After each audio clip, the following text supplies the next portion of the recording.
ಒಂದೊಂದು ಕಡೆ ಕೆಲವೇ ಕ್ಷಣಗಳಲ್ಲಿ ಭಾರತಕ್ಕೆ ಮುಂಬೈ ದಾಳಿಯ ರೂವಾರಿ ಉಗ್ರ ತಹೌರ್ ರಾಣಾನನ್ನ ಕರೆತರಲಾಗ್ತಾ ಇದೆ. ಈಗ ಆಲ್ರೆಡಿ ಅಮೆರಿಕದಿಂದ ಆತನನ್ನ ಗಡೀಪಾರು ಮಾಡಲಾಗಿದೆ. ಎನ್ಐಎ ಅಧಿಕಾರಿಗಳ ವಶಕ್ಕೆ ಕೊಡಲಾಗಿದೆ. ರಾಷ್ಟ್ರೀಯ ತನಿಖಾ ಸಂಸ್ಥೆಯ ವಶಕ್ಕೆ ಈಗ ಆತ ಬಿದ್ದಿದ್ದಾನೆ. ತಿಹಾರ್ ಜೈಲು ಹಾಗೆ ಎನ್ಐಎ ಕಚೇರಿಗೆ ಇದೀಗ ಬಿಗಿ ಭದ್ರತೆಯನ್ನು ನೀಡಲಾಗ್ತಾ ಇದೆ. ತಹೌರ್ ರಾಣಾನನ್ನ ಎನ್ಐಎ ಕಚೇರಿಗೆ ಅಧಿಕಾರಿಗಳು ಕರೆತರೋರಿದ್ದಾರೆ. ಅಮೆರಿಕದಲ್ಲಿ ಸದ್ಯ ಜೈಲು ವಾಸದಲ್ಲಿದ್ದಂತಹ ತಹೌರ್ ರಾಣಾನನ್ನ ಬಹಳಷ್ಟು ಪ್ರಯತ್ನಗಳ ನಂತರದಲ್ಲಿ ಭಾರತಕ್ಕೆ ಹಸ್ತಾಂತರ ಮಾಡುವಂತ ನಿಟ್ಟಿನಲ್ಲಿ ಅಮೆರಿಕ ಒಪ್ಪಿಕೊಂಡಿತ್ತು. ಇದೀಗ ಆತನನ್ನ ಕರೆತರಲಾಗ್ತಾ ಇದೆ. ಯಾರು ಈ ತಹೌರ್ ರಾಣಾ? ಈಗೆಲ್ಲ ಗೊತ್ತಿರಬಹುದು. 26/11 ಮುಂಬೈ ದಾಳಿ ಏನಾಗಿತ್ತು, 160ಕ್ಕಿಂತ ಹೆಚ್ಚಿನ ಮಂದಿಯನ್ನ ನಾವು ಕಳ್ಕೊಂಡ್ವಲ್ಲ, ಆ ದಾಳಿಯ ಸೂತ್ರಧಾರನೇ ಈ ತಹೌರ್ ರಾಣಾ. ಈತನೇ ಮಾಸ್ಟರ್ ಮೈಂಡ್ ಅನ್ನುವಂಥದ್ದು ಗೊತ್ತಾಗಿತ್ತು. ಈ ದಾಳಿಗೆ ಸಂಬಂಧಪಟ್ಟಾಗೆ ಪ್ರಮುಖರು ಯಾರ್ಯಾರಿದ್ರು ಅವರಿಗೆಲ್ಲ ಬಹಳಷ್ಟು ಇನ್ಫಾರ್ಮೇಶನ್ ಅನ್ನ ಕೊಟ್ಟಿರುವಂಥದ್ದು, ಇನ್ನಿತರ ಸಹಾಯಗಳನ್ನ ಮಾಡಿರುವಂಥದ್ದು, ಆರ್ಥಿಕವಾಗಿಯೂ ಕೂಡ ಸಹಾಯ ಮಾಡಿದ್ದಾನೆ ಅನ್ನುವಂಥದ್ದು ಗುಮಾನಿ. 17 ವರ್ಷಗಳ ಬಳಿಕ ಈ ಮಾಸ್ಟರ್ ಮೈಂಡ್ ಅನ್ನ ಇದೀಗ ಸೆರೆ ಹಿಡಿದು ಕರೆತರುವಂತ ಕೆಲಸ ಆಗ್ತಾ ಇದೆ. ಸೆರೆ ಹಿಡಿಯಲಾಗಿತ್ತು, ಅದನ್ನು ಗಡೀಪಾರು ಮಾಡೋ ಪ್ರಕ್ರಿಯೆ ಆಗಿದೆ. ದೆಹಲಿಗೆ ಬಂದಿಳಿತಾ ಇದ್ದಂತೆ ರಾಣಾನನ್ನ ಎನ್ಐಎ ವಶಕ್ಕೆ ಪಡೆಯಲಾಗುತ್ತೆ. ಎನ್ಐಎ ಮುಖ್ಯ ಕಚೇರಿಯಲ್ಲಿ ವಿಶೇಷ ಸೆಲ್ನ ವ್ಯವಸ್ಥೆ ಕೂಡ ಆಗಿದೆ. ಎನ್ಐಎ ಮುಖ್ಯ ಕಚೇರಿ ಬಳಿ ಜನರ ಓಡಾಟಕ್ಕೂ ಕೂಡ ನಿರ್ಬಂಧವನ್ನ ಹೇರಲಾಗಿದೆ. ನೇರವಾಗಿ ತಿಹಾರ್ ಜೈಲಿಗೆ ಕರ್ಕೊಂಡು ಹೋಗಲ್ಲ. ಎನ್ಐಎ ಮುಖ್ಯ ಕಚೇರಿಯಲ್ಲಿ ಆತನ ವಿಚಾರಣೆ ನಡೆಯುತ್ತೆ. ಬುಲೆಟ್ ಪ್ರೂಫ್ ಶಸ್ತ್ರಸಜ್ಜಿತ ವಾಹನಗಳು ಕೂಡ ಸನ್ನದ್ಧ ಆಗಿದೆ ಅನ್ನುವಂಥದ್ದು ಗೊತ್ತಾಗ್ತಾ ಇದೆ. ಆಮೇಲೆ ಇಂಥ ಮೋಸ್ಟ್ ವಾಂಟೆಡ್ ಉಗ್ರರನ್ನ ನಾವು ನಮ್ಮಲ್ಲಿ ಇಟ್ಕೊಂಡಂತ ಸಂದರ್ಭದಲ್ಲಿ ಕೆಲ ಅನಾಹುತಗಳಾಗಿರುವಂಥದ್ದನ್ನು ಕೂಡ ನಾವು ನೋಡಿದೀವಿ. ಅದೇನು ಈ ಕಂದಾರ್ನಲ್ಲಿ ಸಂಭವಿಸಿದಂಥ ಈ ನಮ್ಮ ಫ್ಲೈಟ್ ಹೈಜಾಕ್ ಇರ್ಬೋದು, ಈ ಥರ ಅಂಥದ್ದು ಕೆಲವು ಪ್ರಕರಣಗಳನ್ನು ಕೂಡ ನೋಡಿದ್ದೀವಿ. ಹಾಗಾಗಿ ಇಡೀ ದೇಶ ಈಗ ಅಲರ್ಟ್ ಆಗಿದೆ. ಯಾಕಂತಂದರೆ ಇಂಥ ಉಗ್ರನನ್ನು ಕರೆತರುವಂಥ ಸಂದರ್ಭದಲ್ಲಿ ಇಷ್ಟು ವರ್ಷ ಹೇಗೋ ಆತ ಅಮೆರಿಕದಲ್ಲಿದ್ದ, ಬಟ್ ಭಾರತಕ್ಕೆ ಕರೆತರುವಂಥ ಸಂದರ್ಭದಲ್ಲಿ ಇಲ್ಲಿ ಏನಾದ್ರು ಸೆಕ್ಯೂರಿಟಿ ಲ್ಯಾಪ್ಸ್ಗಳಾದರೆ ಹೆಚ್ಚಿನ ಅನಾಹುತಗಳಾಗುವಂಥ ಚಾನ್ಸಸ್ ಇರುತ್ತೆ. ಈ ಉಗ್ರ ಸಂಘಟನೆಗಳು ಭಾಳ ಇಂಥ ಸಂದರ್ಭದಲ್ಲಿ ಆಕ್ಟಿವ್ ಆಗುತ್ತವೆ. ಹಾಗಾಗಿ ಈತನನ್ನ ವಶಕ್ಕೆ ತೆಗೆದುಕೊಂಡು ಭಾರತಕ್ಕೆ ಬರುವಂಥ ಈ ಸಂದರ್ಭದಲ್ಲಿ ಭಾರತ ಬಹಳ ಎಚ್ಚರಿಕೆಯನ್ನು ವಹಿಸಬೇಕಾಗುತ್ತೆ. ಅದು ಆತ ಇರುವಂಥ ಸ್ಥಳದ ಸುತ್ತಮುತ್ತ ಆಗಿರ್ಬೋದು, ಮತ್ತು ಇನ್ನಿತರ ಸೇವೆಗಳಿಗೆ ಸಂಬಂಧಪಟ್ಟ ಹಾಗೇನೂ ಕೂಡ ಹೌದು. ಹಾಗಾಗಿ ಅದಕ್ಕೆಲ್ಲ ಸಂಬಂಧಪಟ್ಟ ಹಾಗೆ ಭಾರತ ಭಾಳ ಹೈ ಅಲರ್ಟ್ ಆಗಿದೆ. ಇದಕ್ಕೆ ಸಂಬಂಧಪಟ್ಟ ಹಾಗೆ ಗುಪ್ತಚರ ಇಲಾಖೆ ಕೂಡ ಭಾಳ ಗಮನ ಕೊಡ್ತಾ ಇದೆ. ದೇಶದಲ್ಲಿ ಏನೇನು ಆಕ್ಟಿವಿಟೀಸ್ ಆಗ್ತಾ ಇದೆ, ಏನು ಎತ್ತ ಅನ್ನೋದ್ರ ವಿಚಾರಕ್ಕೆ ಸಂಬಂಧಪಟ್ಟ ಹಾಗೆ ಅದರ ನಡುವೆ ಈತನ ಭದ್ರತೆಗೆ ಸಂಬಂಧಪಟ್ಟ ಹಾಗೆಯೂ ಕೂಡ ಭಾಳ ವಿಶೇಷವಾದ ಕಾಳಜಿಯನ್ನು ವಹಿಸಲಾಗಿದ್ದು, ಎನ್ಐಎ ಕಚೇರಿ ದೆಹಲಿಯಲ್ಲಿರುವಂಥ ಎನ್ಐಎ ಕಚೇರಿ ಬಳಿ ಬುಲೆಟ್ ಪ್ರೂಫ್ ಶಸ್ತ್ರಸಜ್ಜಿತ ವಾಹನ ಕೂಡ ಸನ್ನದ್ಧ ಆಗಿದೆ. ಈತನನ್ನು ನೇರವಾಗಿ ತಿಹಾರ್ ಜೈಲಿಗೆ ಕರೆದುಕೊಂಡು ಹೋಗದೆ ಎನ್ಐಎ ಕಚೇರಿಯಲ್ಲೇ ಈತನ ವಿಚಾರಣೆ ನಡೆಯುತ್ತೆ ಅನ್ನುವಂಥದ್ದು ಕೂಡ ಗೊತ್ತಾಗ್ತಾ ಇದೆ.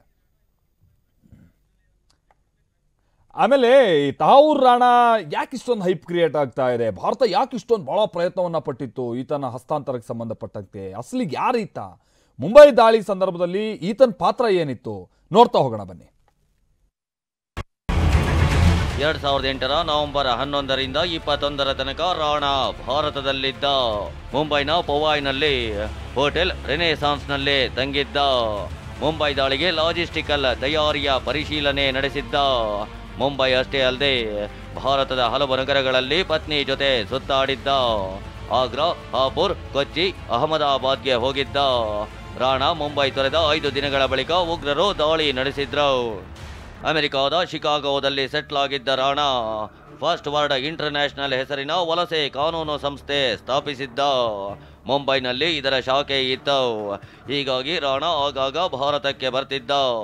ಡೇವಿಡ್ ಹೆಡ್ಲಿ ಭಾರತಕ್ಕೆ ಬರಲು ನಕಲಿ ವೀಸಾ ಸೇರಿದಂತೆ ಅಗತ್ಯವಾದ ಎಲ್ಲ ಡಾಕ್ಯುಮೆಂಟ್ಗಳನ್ನು ರಾಣಾ ಒದಗಿಸಿದ್ದ. ಇದು ನಿಮ್ಗೊಂದು ಬ್ರೀಫ್ ಆಗಿ ನಾವು ಹೇಳ್ತಾ ಇರುವಂಥದ್ದು ಯಾರು ಈ ರಾಣಾ, ಈತನ ಹಿನ್ನೆಲೆ ಏನು ಅನ್ನುವಂಥದ್ದು ವಿಚಾರವಾಗಿ. ಹೆಚ್ಚಿನ ಡೀಟೇಲ್ಸ್ ಅನ್ನು ನಮ್ಮ ಜೊತೆಗೆ ನಮ್ಮ ಪ್ರತಿನಿಧಿ ಕಿರಣ್ ನೀಡ್ತಾ ಹೋಗ್ತಾರೆ. ಕಿರಣ್, ಇಲ್ಲಿ ಸಂಗತಿ ಅಂತ ಅಂದ್ರೆ ತಹೌರ್ ರಾಣಾ ವಿಚಾರವಾಗಿ ಭಾರತ ಏನೇನು ಸಂಗತಿಗಳನ್ನ ಎದುರು ನೋಡ್ತಾ ಇದೆ ಅಂತ? ಯಾಕಂತಂದ್ರೆ ಈಗ ಈ ಬ್ಲಾಸ್ಟ್ಗೆ ಸಂಬಂಧಪಟ್ಟಾಗೆ ಸಿಕ್ಕಿದ್ದಂಥ ಒಬ್ಬ ಅಪರಾಧಿ, ಆತನ ಗಲ್ಲು ಕೂಡ ಆಯಿತು, ಇನ್ನೇನೆಲ್ಲ ಮುಗಿದೋಯ್ತಲ್ಲ ಅಂತ ಜನ ಯೋಚನೆ ಮಾಡ್ತಾ ಇರ್ಬೋದು. ಬಟ್ ಅದರ ಮಾಸ್ಟರ್ ಮೈಂಡ್ ಹೇಗೆ ಕೆಲಸ ಮಾಡಿದ್ದ, ಆ ನಂತರದಲ್ಲಿ ಮುಂಬರುವಂಥ ದಿನಗಳಲ್ಲಿ ಭಾರತಕ್ಕೆ ಎದುರಾಗಬಹುದಾದಂಥ ಕೆಲ ಅನಾಹುತಗಳನ್ನು ತಪ್ಪಿಸುವಂಥ ನಿಟ್ಟಿನಲ್ಲಿ ಏನೇನು ಸಂಚು ಆಗಿತ್ತು, ಇದೆಲ್ಲ ಪತ್ತೆ ಹಚ್ಚುವಂಥ ನಿಟ್ಟಿನಲ್ಲಿ ಇದು ಹೇಗೆ ಅನುಕೂಲ ಆಗ್ತಾ ಹೋಗುತ್ತೆ?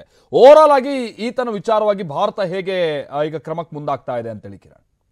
ಮಾಲ್ತೇಶ್, ಈಗ ರಾಣಾನನ್ನ ಇವತ್ತು ಸಂಜೆ 7:10ಕ್ಕೆ ದೆಹಲಿಗೆ ಕರ್ಕೊಬರ್ತಾ ಇದ್ದಾರೆ. ಮುಖ್ಯವಾಗಿ ಈತ ಪಾಕಿಸ್ತಾನ ಪ್ರಜೆ ಆಗಿದ್ರು ಕೂಡ ಕೆನಡಾದ ಸಿಟಿಸನ್ಶಿಪ್ ತಗೊಂಡಿದ್ದ. ಆತ ಚಿಕಾಗೋದಲ್ಲಿ ಕೂಡ ಆತ ಕಂಪ್ನಿ ಓಪನ್ ಮಾಡ್ಕೊಂಡು ಅಲ್ಲಿ ನೆಲೆಸಿದ್ದ.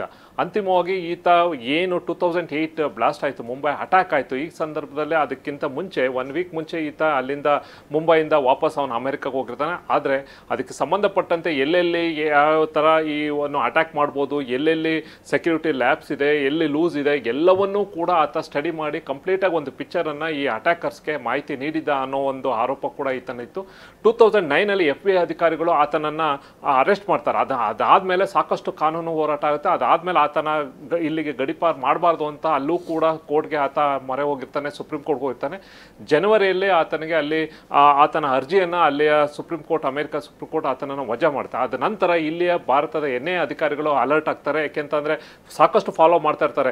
ಈತ ಲಷ್ಕರ್ ತೈಬದ ನಿಕಟ ಒಂದು ಸಂಪರ್ಕ ಹೊಂದಿರ್ತಾನೆ, ಸಾಕಷ್ಟು ಅಲ್ಲಿ ಟ್ರೈನಿಂಗ್ ಕೊಟ್ಟಿರ್ತಾನೆ. ಆಮೇಲೆ ಜೊತೆಗೆ ಮುಖ್ಯವಾಗಿ ಇಲ್ಲಿ ಲಾಜಿಸ್ಟಿಕ್ಸ್ಗಳಿಗೆ ಎಲ್ಲೆಲ್ಲಿ ಮಾಡಬೇಕು ಎಲ್ಲವನ್ನೂ ಕೂಡ ಕಂಪ್ಲೀಟ್ ಬ್ಲೂ ಪ್ರಿಂಟನ್ನು ಈತ ಈ ಅಟ್ಯಾಕಿಗೆ ಸಂಬಂಧಪಟ್ಟಂತೆ ಏನೇನು ಮಾಡಬೇಕು, ಎಲ್ಲೆಲ್ಲಿ ಮಾಡಬೇಕು ಅನ್ನೋದನ್ನು ಕೂಡ ಅಟ್ಯಾಕರ್ಸ್ಗೆ ಕೊಟ್ಟಿರುವಂಥದ್ದು ಈಗಾಗಲೇ ಸಿಕ್ಕಿತ್ತು. ಆದರೆ ಆತನನ್ನು ಅಮೆರಿಕದಿಂದ ಇಲ್ಲಿಗೆ ಕರ್ಕೊಬರ್ತಾರಲ್ಲ, ಅಂತಿಮವಾಗಿ ಈಗ ಅಲ್ಲೇ ಗಡಿಪಾರ ಆದಮೇಲೆ ಆತನನ್ನು ಈಗ ಇಲ್ಲಿಗೆ ಇಂಡಿಯಾಗೆ ಕರ್ಕೊಬರ್ತದೆ. ಎಲ್ಲ ರೀತಿಯ NIA ಅಧಿಕಾರಿಗಳು ತಯಾರಿ ಮಾಡ್ಕೊಂಡಿದ್ದಾರೆ. ಈಗಾಗಲೇ ದೆಹಲಿ ಫಸ್ಟ್ ಮುಂಬೈ, ದೆಹಲಿ ಎರಡೂ ಒಂದು ಅಲ್ಲಿರುವಂಥ ಜೈಲಿಗೆ ಸ್ಪೆಷಲ್ ಸೆಕ್ಯೂರಿಟಿಯನ್ನು ಕೊಟ್ಟಿದ್ರು. ಅಂತಿಮವಾಗಿ ಈಗ ದೆಹಲಿಯಲ್ಲಿ ಇರುವಂಥ ಒಂದು ತಿಹಾರ್ ಜೈಲಿನಲ್ಲಿ ಈಗ ಆತನಿಗಾಗಿ ಒಂದು ಸಪ್ರೇಟ್ ಒಂದು ಏನು ರೂಮ್ ಇತ್ತು, ಅದಕ್ಕೆ ಎಲ್ಲ ರೀತಿಯ ವ್ಯವಸ್ಥೆ ಮಾಡ್ಕೊಂಡಿದ್ದಾರೆ. ಯಾವುದೇ ರೀತಿಯ ಅಹಿತಕರ ಘಟನೆ ಆಗಬಾರ್ದು, ಯಾಕೆಂದರೆ ಈತನ ಅರೆಸ್ಟ್ ಮಾಡಿ ಬೇರೆ ಬೇರೆ ಥರದ ರಿಸ್ಟ್ರಿಕ್ಷನ್ ಆಗಬಾರ್ದು ಅನ್ನೋ ಒಂದು ಕಾರಣಕ್ಕೆ. ಮತ್ತು ಇನ್ನೊಂದು ಕಡೆ NIA ಅಧಿಕಾರಿಗಳು ಈತನನ್ನು ಕಸ್ಟಡಿಗೆ ತೊಗೊಂಡು ಮತ್ತೆ ಆತನನ್ನು ವಿಚಾರಣೆ ಮಾಡಬೇಕು, ಏನೇನು ಈತನ ರೋಲ್ ಏನೇನಿತ್ತು, ಯಾಕೆಂತಂದರೆ ಈತ ಏನೇನು ಹೆಲ್ಪ್ ಮಾಡಿದೆ. ಯಾಕೆಂದರೆ ಸಾಕಷ್ಟು ಜನಕ್ಕೆ ಈತ ಒಂದು ನಕಲಿ ವೀಸಾವನ್ನು ಕೂಡ ಮಾಡಿಸ್ಕೊಟ್ಟಿರುವಂಥದ್ದು ಇರ್ಬೋದು, ಭಾಳಷ್ಟು ಅಂದರೆ ಪಾಸ್ಪೋರ್ಟ್ಗಳು, ಇವೆಲ್ಲವೂ ಕೂಡ ಆತನ ಮೇಲೆ ಆರೋಪಗಳಿದೆ. ಜೊತೆಗೆ